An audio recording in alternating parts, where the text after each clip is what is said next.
how can you heal from trauma? So trauma is a major contributor to not only a lot of psychological and mental health issues, but also can contribute to a lot of physical health issues. And a big part of working through a lot of the physical health issues is addressing trauma and getting your body back into, or maybe for some people, into for the first time, a safe place in your body, somewhere where you actually can feel relaxed, you can feel safe, and this can be a really new experience. If you grew up with trauma, if you have a long history of trauma, I was there. I was 7 years old is kind of when all my trauma started.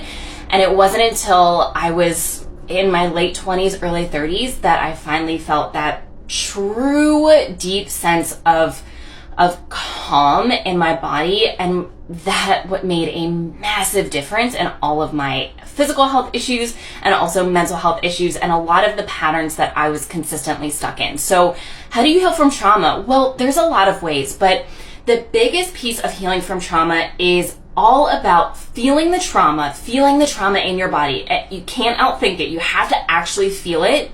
You have to have a way to release this trauma. This can be through all kinds of methods. It could be through crying, through movement, through screaming. It doesn't matter, but it needs to come out of the body.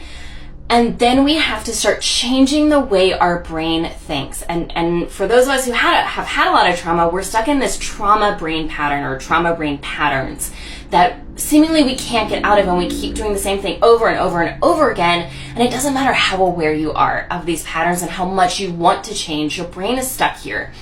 So when we talk about healing from trauma, it's really about those three pieces, and it has to end with the changing of our neural pathways to get out of this chronic trauma brain pattern. And so certainly you can do talk therapy. By and large, talk therapy is not designed for this. Not saying it's not good for other things, but talk therapy largely isn't designed to help you retrain your brain and change these neural pathways. Trauma therapy is, on the other hand. And so trauma therapy can be great. Somatic work can be great. EMDR, any sort of hypnotherapy, certain types of meditation, and I don't recommend starting there, but certainly meditation can play a big part here. Brain retraining, brain rewiring, psychedelic assisted therapy. These are all tools that are really designed to help you change your neural pathways and change the way your brain thinks. And so that's really how you heal from trauma and make lasting changes. So if you need help and support with this, if you have any questions, let me know.